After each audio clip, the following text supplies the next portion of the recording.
ओम ओम ओम। जय श्री सीताराम।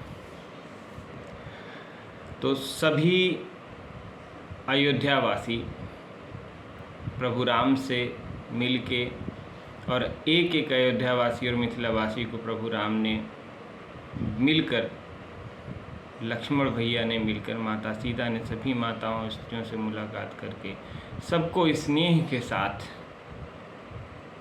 पुनः अयोध्या और मिथिला की तरफ प्रस्थान करने में सहजता प्रदान करने में मदद की, क्योंकि उस भारी मन से कोई एक कदम चल नहीं पा रहा था, क्योंकि सब उस प्रेम से आए थे प्रभु को लेने, और प्रभु आज भाव के विवश हैं।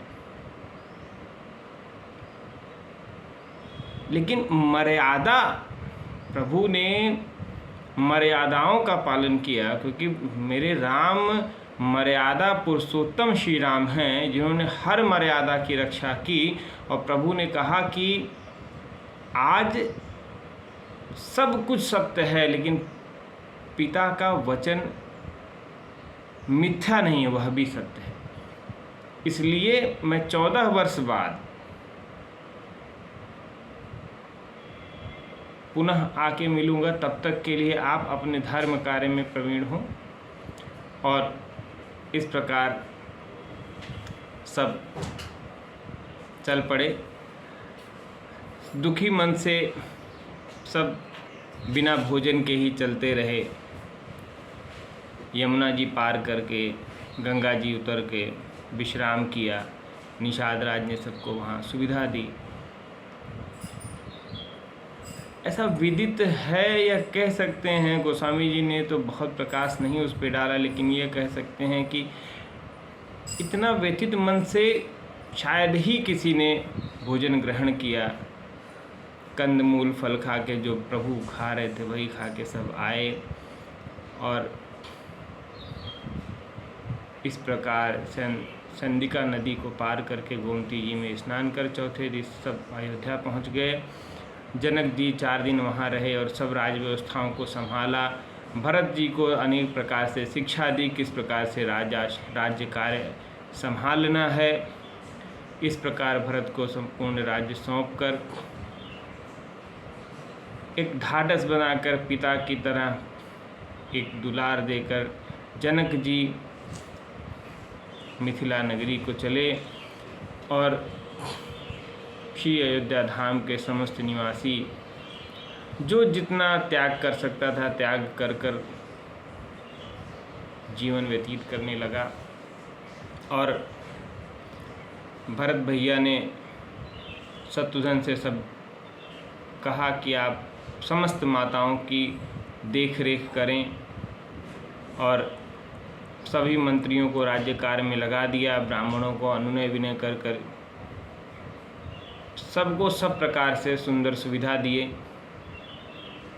और राज्य कार्य को संभालने के बाद भरत भैया अपने उस प्रभु कार्य, क्योंकि राज्य कार्य प्रभु का कार्य था, और भक्त, क्योंकि भरत जी से बड़ा भक्त नहीं हुआ।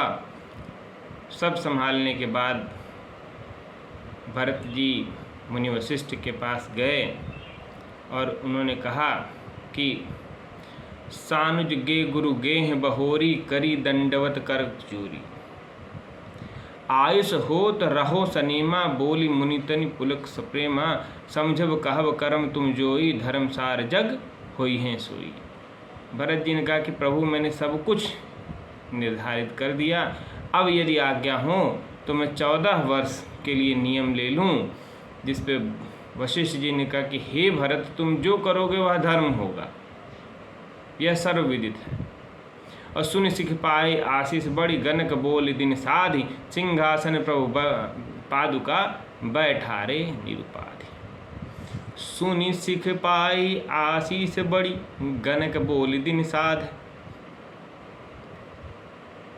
जब गुरु जी की आज्ञा मिल गई तो ज्योतिषियों को बुलाकर भरत जी ने शुभ दिन निकलवा कर राम जी की चरण पादुका को सिंहासन पर विराजमान किया और सिंहासन प्रभु पादुका बैठारे निरुपाधि। बिना किसी मन में अहंता ममता के भरत जी ने प्रभु की पादुका को सिंहासन पर विराजमान किया और राम मातु गुरुपद सिरनाई प्रभु पद पीठ रजायु सुपाई नंदीग्राम करी परन कुटीरा कीन निवास धर्म दुर्दीरा। और स्वयं भरत जी ने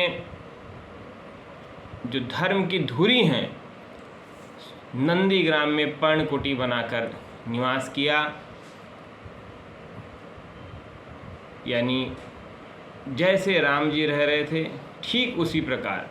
जटा जूट सिर मुनि पट धारी महिखन कुश साथरी संवारी और आसन बसन बसन व्रत नेमा करत कठिन ऋषि धर्म सप्रीमा।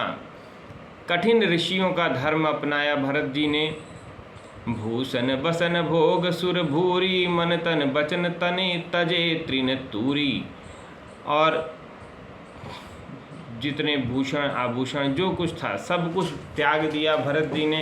ठीक उसी प्रकार से जैसा वो राम जी को देख के आए थे रहते हुए ठीक वही आचार विचार धर्म का पालन किया। अवध राज सुर राज सिंहाई दशरथ धन सुनि धन जल जाई। तेहिपुर बसत भरत बिनु रागा चंचरीक जिमि चंपक बागा। गोस्वामी जी कहते हैं कि अयोध्यापुरी में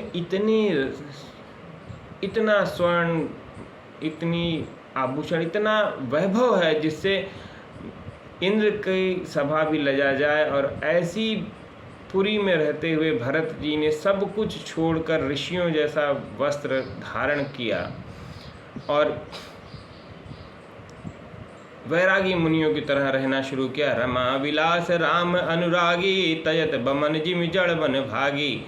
श्री भरत जी ने मन वाणी शरीर से तिनके की भांति संबंध तोड़कर आभूषण वस्त्र भोग आदि सभी सुख सुविधाओं को छोड़ दिया और मात्र एक श्री राम के अनुरागी होकर एक मात्र राम नाम हृदय में रखकर भरत जी ने प्रभु की चरण पादुका को आधार मानकर राज्य की सेवा करनी शुरू की। राम प्रेम भाजन भरत बड़े नहीं करतूत चातक हंस सराय टेक विवेक विभूति। देह दिनो दिन दूबर होई घटत तेज बल मुख छवि सोई। नित नव राम प्रेम पन पीना बढ़त धर्म दल मन मलीना। कि भरत जी का शरीर अत्यंत दुर्बल होता जा रहा है और मुख की छवि परंतु उसी प्रकार बनी हुई है क्योंकि मन में प्रसन्नता है। मन में नित्य राम जी के प्रति जो प्रेम है वह बढ़ता जा रहा है। ध्रुव विश्वास अवधिराकाशी स्वामी सुरति सुरभित विकासी। राम प्रेम विधु अचल अदोषा और सहित समाज सोह नित चोखा। कि राम जी का जो अचल प्रेम है जिसमें किसी प्रकार का दोष नहीं, उस प्रेम का पान करते हुए भरत जी नित्य राम नाम में डूबकर अयोध्या की सेवा कर रहे हैं। क्योंकि प्रभु की धरोहर मानकर भरत जी अयोध्या जी की सेवा कर रहे हैं। इस प्रकार राजकीय कार्य को करते हुए पुलक गात ही सी रघुवीरा और जी नाम जप लोचन नीरो। राम जी का नाम माता सीता का नाम जिह्वा पे है, आँखों में नीर है। लखन राम सी कानन बसही भरत भवन बसि तप कनु कसही। कि जिस प्रकार राम जी, अब यहाँ पे देखिए बहुत सुंदर बात कही गोस्वामी जी। दोनों राम जी भरत जी दोनों लोग एक ही प्रकार से जीवन यापन करते हुए पिता के वचनों को चरितार्थ कर रहे हैं। दो समझ कहत सब लोगो सब बित भरत सराहन जोगो। सब ने भरत की सराहना की। सब ने कहा कि भरत जी सराहना योग्य हैं क्योंकि भरत जी जो कर रहे हैं वह अतुलनीय है। इस संसार में दूसरा कोई नहीं हुआ जो भरत जी जैसी भक्ति कर सके।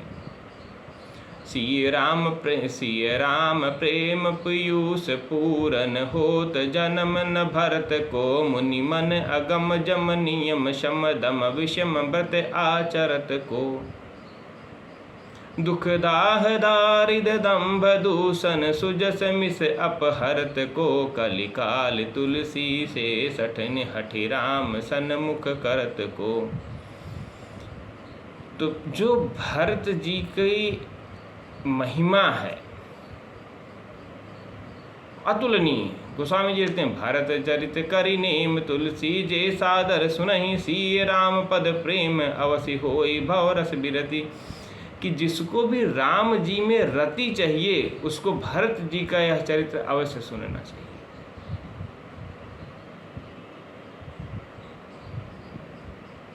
राम जी में रति के लिए भरत जी का चरित्र जानना अति आवश्यक है।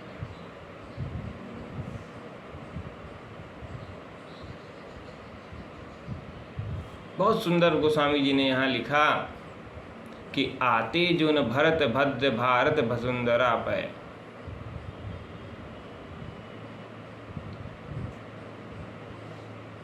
ये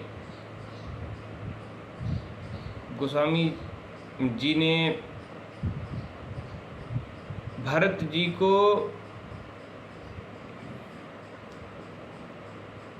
जो दिखाया कि प्रेम कितना हो सकता है, प्रेम की पराकाष्ठा क्या है। हमको प्रेम केवल सुखों में नहीं अभाव में भी प्रेम ढूंढना चाहिए।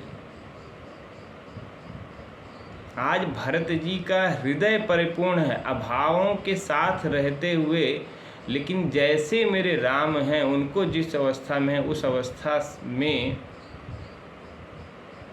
रहते हुए भरत जी सुख से परिपूर्ण है।